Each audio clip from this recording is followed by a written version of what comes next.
Hi, I'm Perry. I'm Dan. And this is our crazy brave adventure. In this video, Go over this crazy bridge here. Glacier behind me. Toe of the Root Glacier. Oh, the root of the toe glacier. They won't be able to get back down without getting hurt. Almost home. This is the part of van life we don't usually share. After a lovely time in Valdez, we headed down the McCarthy Road into Wrangell-St Elias National Park. This road's original purpose was bringing copper from the Kennecott mines to the Pacific Ocean. The mine was closed in 1938, and in 1971 the rail bed was covered with gravel and became the McCarthy Road.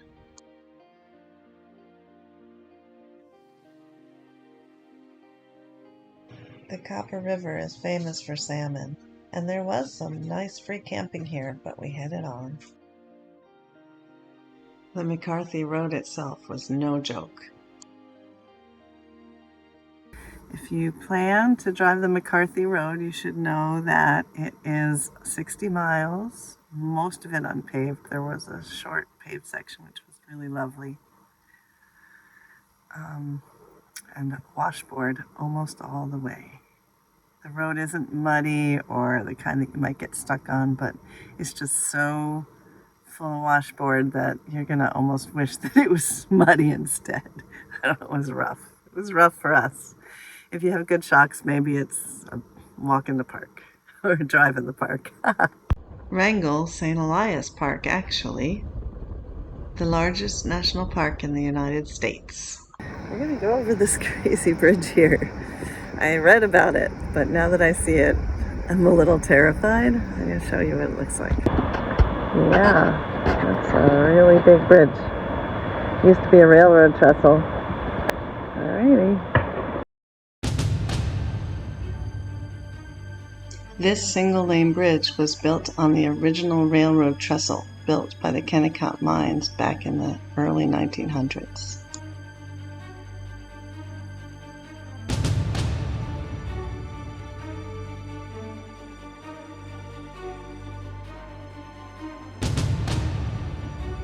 Heights aren't my favorite thing, and I have to say I found this bridge a little daunting.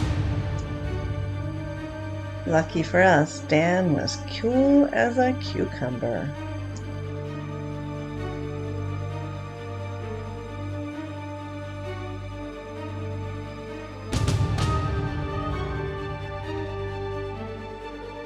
Phew! It was nice to be back on solid ground. Traces of the past were everywhere. The Gillahena Railroad trestle was completed in 8 days in the winter of 1911, which shows what we can accomplish when we really put our minds to something. We also caught glimpses of more recent history. Alaska is kind of quirky.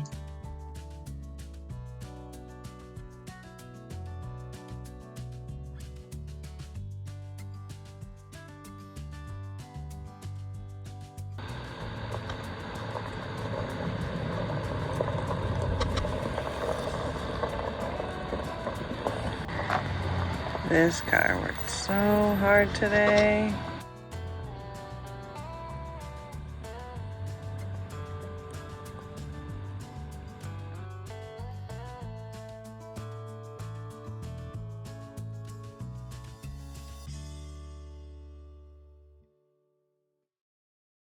We are in Wrangell-St Elias National Park. We're parked in kind of a funny spot. It is a campground, but really it's just sort of a boondocking spot that you have to pay $35 for. There's no boondocking that close to town, and if we did park outside of town a little ways on the road, which is allowed, and any of the pullouts along this McCarthy Road, you can pull out and stay overnight. But then we'd have to drive back into town to go to the park on the other side of a footbridge, and we'd have to pay pretty well the same amount of money to park our car here. So we are here. It's kind of an expensive little bit. In fact, it's the most expensive place we've stayed since I don't even know when, $35. It's been months since we spent that much to stay overnight, I believe. Can't recall any other place recently that we've done that for. Anyway, the draw here and the reason why we are paying the $35 and why all the other people are too. You can see there's somebody right back there even. It's because there's a glacier and a National Historic Site. It's the old copper mining town of Kennecott, and a little frontier-y town of McCarthy that has 65 permanent residents and a lot of tourist services this time of year because other people seem to like to drive the crazy road too. Anyway, we're hoping to walk in a glacier, and it's been really wonderful here so far. It's a beautiful place, this. There are a lot of people here.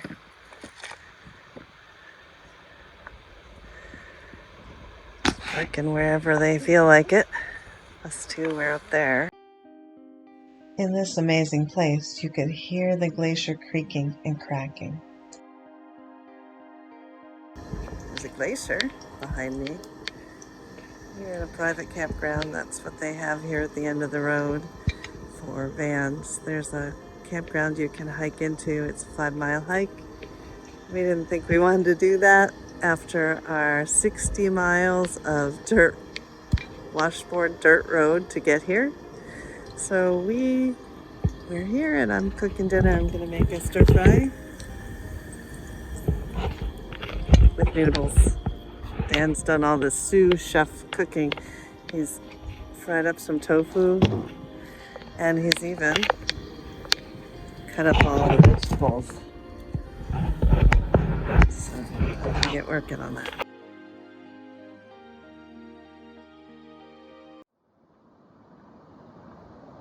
To get to McCarthy and to the historic town site of Kennecott, you have to walk across the Kennecott River on a footbridge. It was really an unusual and unique national park.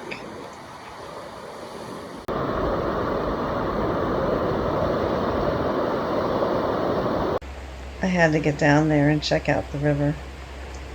Just a slight detour. On the other side of the river, there was a bit of information about the 2 shuttles to McCarthy and Kennecott.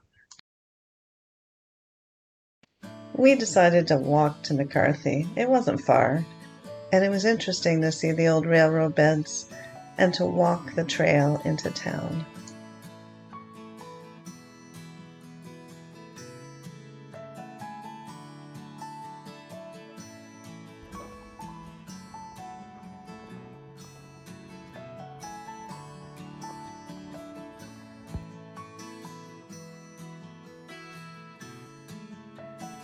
And from there we caught the $5 shuttle to the historic town site of Kennecott. From 1911 to 1938, nearly $200 million worth of copper was mined and processed here.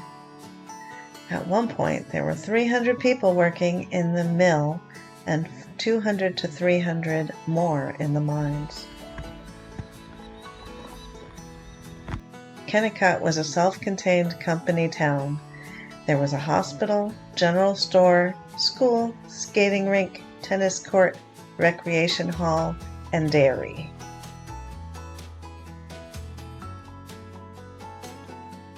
All built beside a few large glaciers.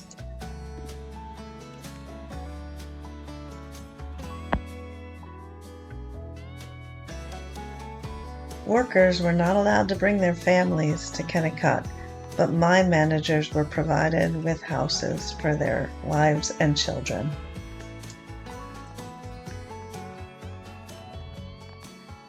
Guided tours are provided of Kennecott and the stamp mill, but we had other things on our mind. We were going to walk on a glacier. There you go. Going to the toe of the root glacier. Or the root of the toe glacier. The toe of the root. The toe of the root glacier.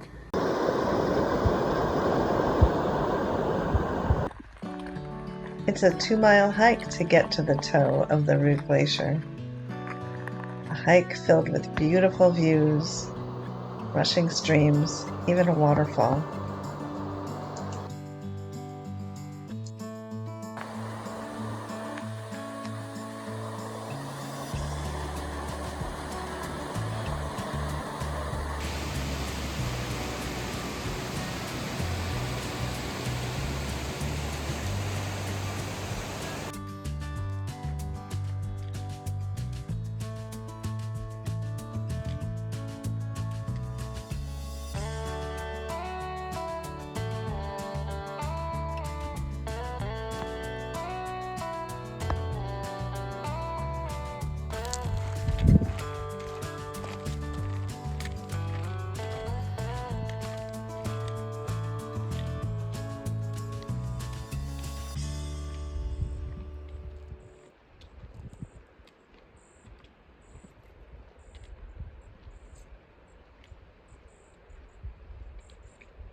We hiked a good ways down.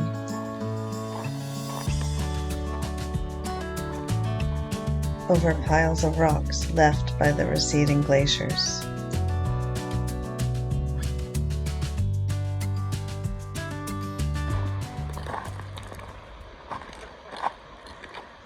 You can see there are a few other people that have braved the crazy road and the footbridge and the shuttle and the 4-mile walk total back and there, or here and back.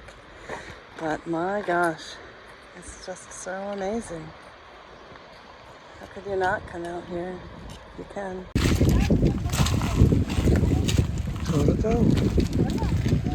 I'm toe to toe with the glacier. Parts of the glacier were covered with silt. If you didn't know better, you'd think this was a big pile of dirt. We are on glaciers. We are on a glacier, the Root Glacier. It's pretty amazing. Gonna walk a little. It was amazing to walk on ice that had been here for more than 10,000 years.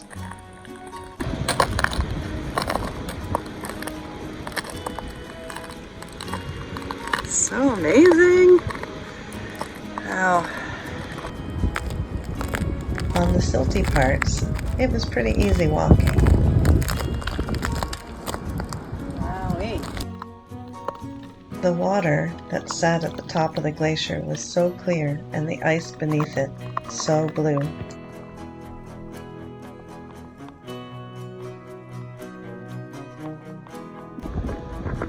Look at that. So blue though. Old ice under there.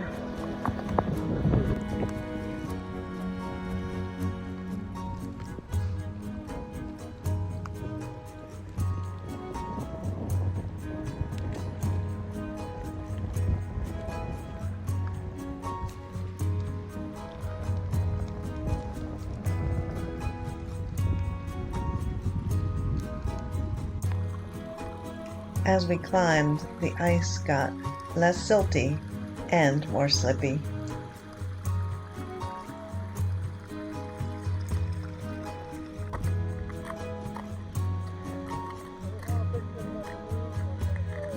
Okay.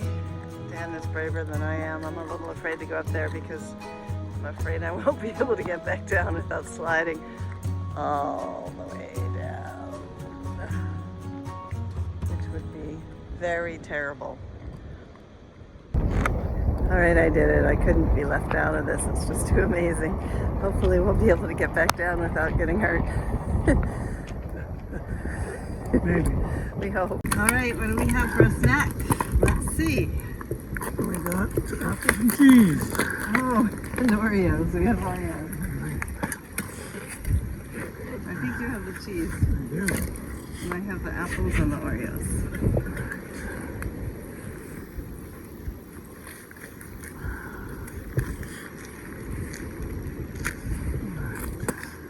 You have your knife? Yep.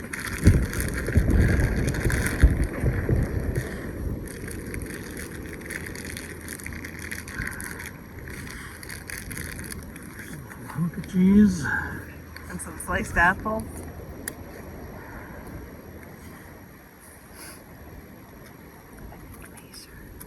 A glacier. Having a snack on a glacier. So I'm gonna say right now it was totally worth driving 60 miles of washboard to get here.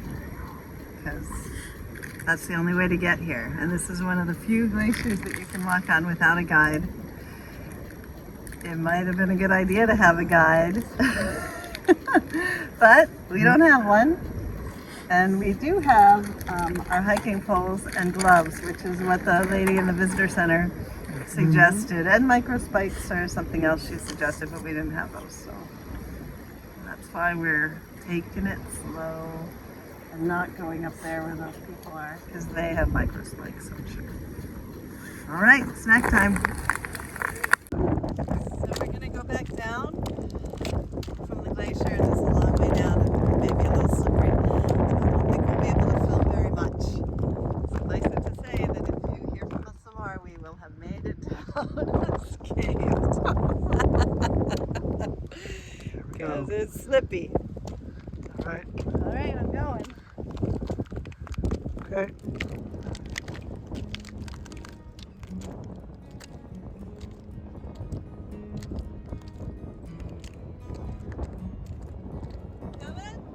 All right. We did make it down. We didn't break anything or slide very far, and it was a wonderful experience.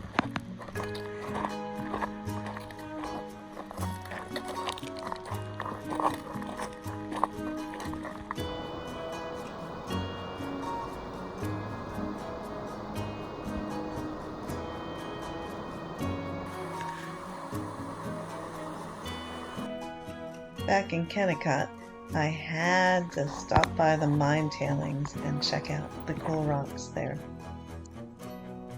They were a bit toxic, but very, very cool. We found bits of criscola and also malachite. It's really incredible. These are the mine tailings. They are toxic, so we're going to wash our hands after we look at these. Little veins of criscola, malachite, I think, just in all of these rocks. Super cool. Look how many of them there are. It's crazy. Then we washed our hands and headed over to McCarthy again.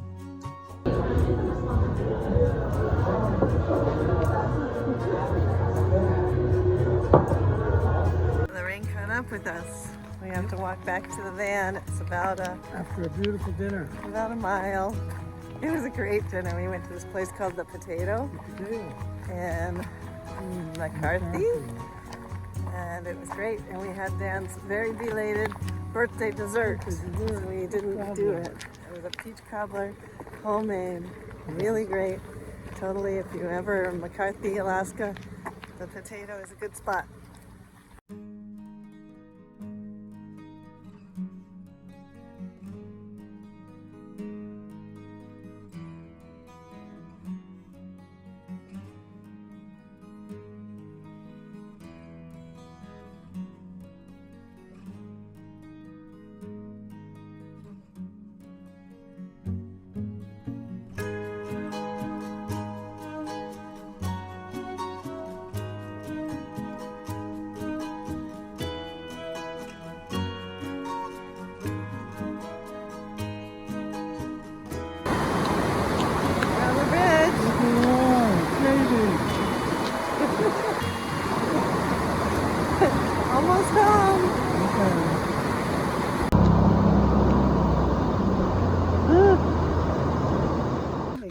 from our wonderful day on the glacier, and it's raining. We're just hanging out. I'm in bed. Dan is in our one chair that's the passenger seat, just turned around, and I'm playing Scrabble. Very exciting, and reading my book. And yeah, just everyday life here. This is the part of van life we don't usually share. I thought it might just, in the name of honesty, it's not always walking on a glacier. Sometimes you're sitting in the rain. This is the day. Of course, it is pretty out there.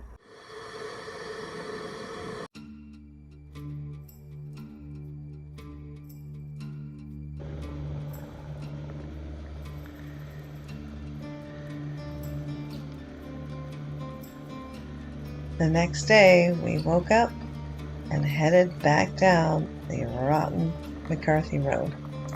If you've ever wondered what a self-built van sounds like on 60 miles of washboard road, this is it.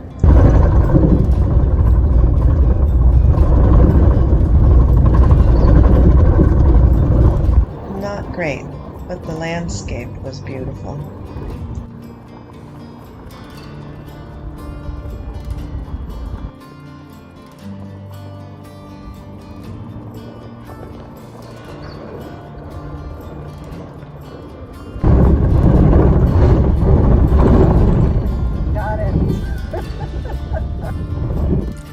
This road is the worst.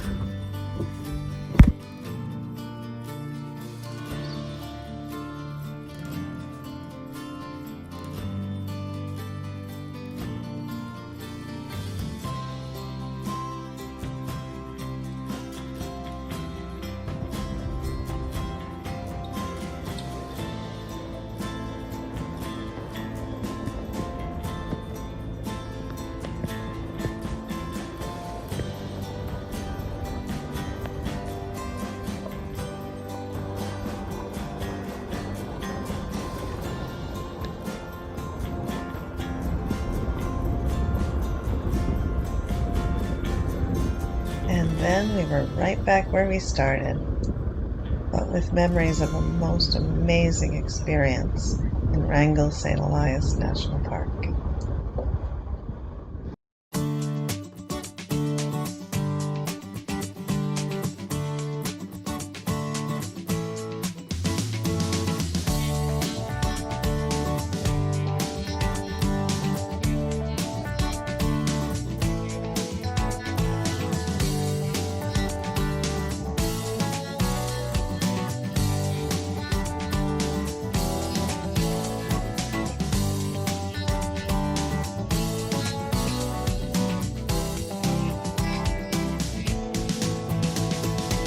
Thanks for joining us.